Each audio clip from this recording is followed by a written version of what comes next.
নমস্কার জানিয়ে আজ একটি নতুন রেসিপি নিয়ে তোমাদের সাথে আবারও আসলাম। আমার চ্যানেলে তোমরা আগেই দেখতে পেরেছিলে পাবদা মাছের তেল ঝাল।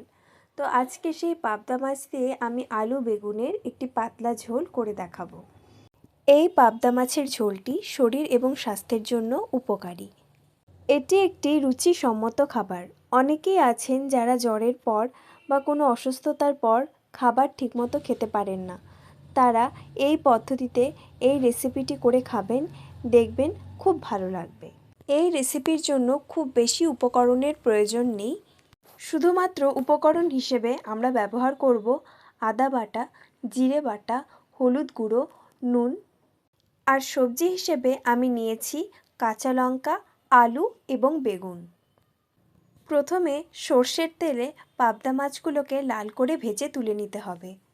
তারপর ওই তেলে কালো জিরে ফোড়ন দিয়ে একে একে ছেড়ে দিতে হবে আলু, লঙ্কা এবং বেগুন।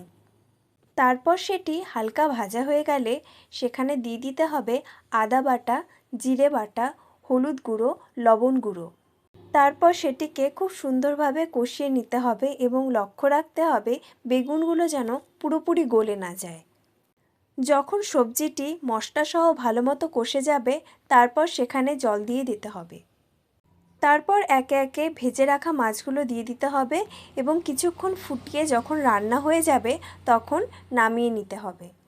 এইভাবে পুরো রেসিপিটি কমপ্লিট করে অবশ্যই গরম ভাতের সাথে গরম গরম আলু বেগুনের পাবদা মাছের ঝোল খেয়ে দেখবেন হেব্বি লাগছে।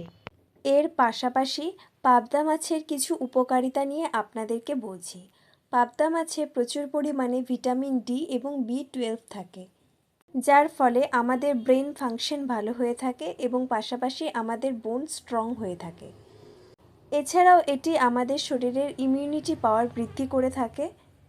এবং পাবদা মাছের একটি অন্যতম উপকারিতা হলো এটি শিশু এবং বৃদ্ধ উভয়ের জন্যই প্রযোজ্য।